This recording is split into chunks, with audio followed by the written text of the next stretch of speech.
Hello everyone, welcome back to our channel. Hope you have a wonderful day. In today's video, we're going to talk about how to save money if you're a bad saver. Bad saver. I was one of them, to be honest. I was when I was little. On the younger age, I guess when you started. Everyone's like that. I don't know much. But that's us. Like majority, I'll say. Yeah. I didn't save a single cent when I was little. But when I started what do working, you mean by little? Is it like before working. When you're young? Or? Yeah, before working. Before working. Okay. Before working full-time, part-time, I don't know. Like start working, because once you start working, you know how hard it is that money to make. I don't know. Like I didn't learn it until I'm in mid-20s. That's late. That's late. So Something for me, wrong it's with like, you. you know, for the first, because of this, yeah, when you're doing part-time casual, it's like, oh yeah, just spending money. It's like a weekend money or something. And then after that, during full-time, it's like you get this giant lump sum. It's like, oh, that's okay, because I can earn another week. Yeah, I can do it tomorrow. I can save up maybe next week or something. And then you got lured with the credit card companies and get, hey, you've been approved for this amount of dollars. Would you like to take it? Sign your life away here. So I had all that. And then you got lured because like all this marketing as well. You get I ended up purchasing a car on a personal loan. So you're blaming on the marketing companies? On myself. So, I'm not blaming on them, because I was the one that actually signed this paperwork, right? So I was a bad saver because of that, and because nobody actually taught me these things. Yeah. Nobody told me. It's like, oh yeah, by the way, you should be at net worth of this amount by this time. I didn't have that. I don't think there should have an average of net worth at your age. They do that with super all the time. Yeah, I think makes sense. But then every stage of your life is different. Maybe some people at 20, they are parents. Maybe some people at 40s, they are still single, not married. You can't really compare, and you cannot, because it's based on your lifestyle. And our lifestyle is pretty frugal. Now I am. Yeah, but I am now. But before I'm not. I wasn't at all. Yeah? You're a bad saver back then? Well, I'm still not a bad saver. Compared to me, Never. you're much better though. Never. When I started working full-time, pretty good. But I think I'm lucky my expense is not that high. Yeah. For me, it's like, all right, then it's a lifestyle. Hey, I'm young. I'm going to live once. I'm going to experience all this while I was young. Yeah. So that's hurting me in the back end. Yeah, it's always a conversation. Like people, why are you saving all this money? We only live once, right? But then we only live once. I don't want all those stress. Exactly, I don't want that stress. Now it's the other way around. When I was in my younger days, it's like we only live once. I got to experience everything. Exactly. Now it's like the other way around. It's like, well, you only live once, so you gotta make sure you can have enough all the way there. I don't want to stress. I don't want to get sick, and I got no money to fix myself. That's it. So and this is, I guess, little tips and tricks that we realized. Yes. That we would do. Yeah, if we're a bad saver. If I have to talk to the younger me, then that's the tips we'll say. So first is save, and then spend the rest. So even if it's just a small amount, $50, $20, whatever it is that you can save, like the small amount, whatever it is, whatever you can afford. But I think first you have to do the budget first, right? You do how much your income, how much is your expenses each week or each month, and then once it's done, let's say you can save $200 a week. Then put aside the $200 and live with that $800. Correct. If next week you can, I can do it. I have $100 extra. Then maybe save $300 and see if you can spend that $700 in that week. So you gotta have to tweak it as you go along. I mean, if you're a part-time or casual job, it probably that's hard to fluctuates. Adjust. Yeah. Yes. So, but as long as when you get your pay, you automatically save it first. That's right. And then spend whatever it is left over. Yeah. Not the other way around, where it's like, I'm gonna spend it first, and then whatever left over, I'm gonna save it. You'll never save money. It's never been enough. Yeah, correct. Another one would be automate your saving. Now this works great if you know your income, like a fixed income, let's say. Well, we still do it. Every month I still transfer money to my online high interest earning account. Saving account is not that high, okay? It's not that high.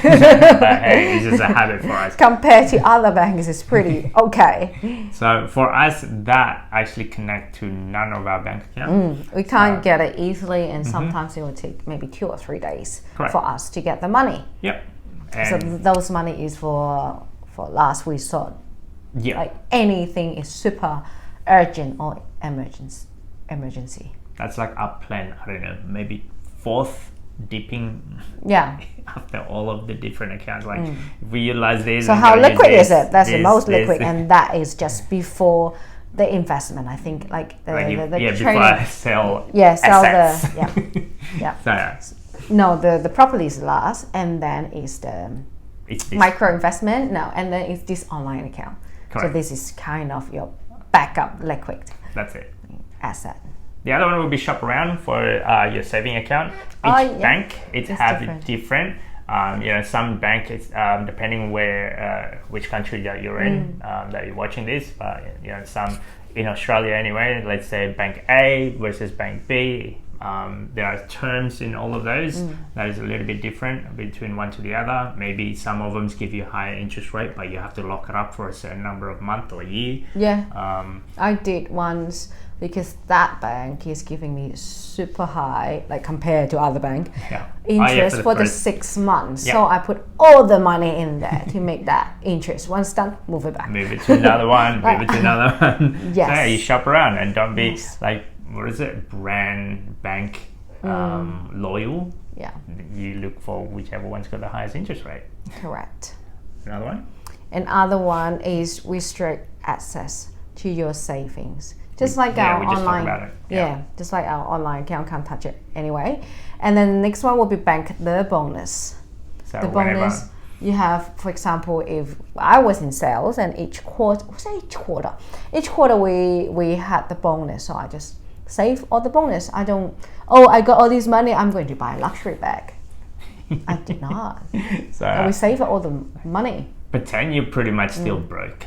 Yeah. So that money is like, okay, then it didn't even exist in our data. I just go straight to the saving account. Yeah. For us would be like on our eBay account. Let's say we have a big lump sum of sale, one week after another. I'm like, okay, we just have to reinvest that in the business somehow. Yeah. So, or sometimes when you get your tax return. Oh yeah. Another thing, tax return. I think sometimes people see it as a bonus, and then everyone is different. Yeah. And then they will say, I have this money. I'm going to shop. It's my money. I deserve it. I need to spend. I gotta spoil me. But realistically, the tax return it's actually your money. Your money. Yeah, that's what I said. It's my money. It's my money. I can spend it myself.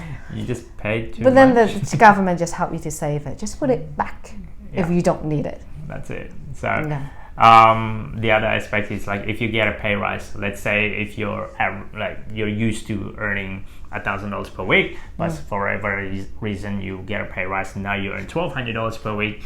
That extra $200, you're still thinking, no, that's go straight to the saving. I'm still living in that $1,000 lifestyle. Yeah, because don't go up in lifestyle. A lot of people, they will spend that extra $200. And next time when they have, that's the problem, huh? Uh-huh. They don't, whatever you got increase, you should still live within your mean. That's it. You don't. The more you earn, it doesn't mean the more you have to spend. You don't have to. That's it. So, like for us, an example, buying brand new car because you got this extra bonus. That's an example. I wanted to buy a brand new car, and I realized I don't need it. But the problem, I don't know how much bonus people get. Maybe only $5,000, but then they're going to buy a $50,000 car. Does it make sense? Yeah. You tell me. So whether it's pay rise, bonuses, tax return, what else is there? Commission is the same thing like bonus, I guess. Like if you work in sale, just pretend that you're a broke student. Redundancy package? Does it count? No. Well, actually, that may be right. Redundancy. Yeah. That's another way. A lot of people, they may not wanna get redundant, but they got the redundancy package. Yep. At least they have it. I didn't have it. So that's again big lump sum of money. Just again pretend that you're still living that low income, or whatever that your current standard rate of income is. Yep. Next one. Yeah. Invest your spare change. That's what we've done. I think 2 years. 2 years ago. 2 years ago. So in some micro investment apps, you can actually do roundups, so to nearest $5, $10, or nearest $1. That helps you, I guess, every time you spend to the nearest dollar or to the nearest amount that you put it down, automatically invested on an account. For us, it doesn't work. Because it fluctuates every day. Like, okay, so we would rather be a fixed amount of dollars invested. Yeah, that's what us. Because But we don't shop a lot anyway. I think that's another problem. We only shop for groceries or stock. Yep. Yeah, but that's another way to save money, because sometimes when you go buy coffee for $1.50, 50 cents good investment. You won't even notice it. Yeah. And then that little amount will accumulate to quite a large lump sum. For us, instead of that, we actually do a fixed amount. Bigger. We have a weekly plan for that. Every week, this amount. It's like our saving as well. Like we invest before we spend. And last one is keep your budget and spending in check. There's a lot of tweaking involved as you go along. We still do it. There is some days it's like, we gotta adjust this next year. I gotta put this in the budget. There's all of that nasty surprises. But it eliminates. You kind of know. At least after 1 year of doing it anyway. At least you kind of know in January it will be this amount that we need to spend. Correct. Yeah. I know in October it is the highest. Was it October or August? I think these two. Anyway, it's it's a very stressful moment for us, and I don't realize it happened every year, so it shouldn't be a surprise. I don't know. Every time you're still very surprised. Anyway, that's just our 2 cents, guys, on how to save if you are a bad saver. If you like this type of content, don't forget to subscribe, comment. See you next time. Bye.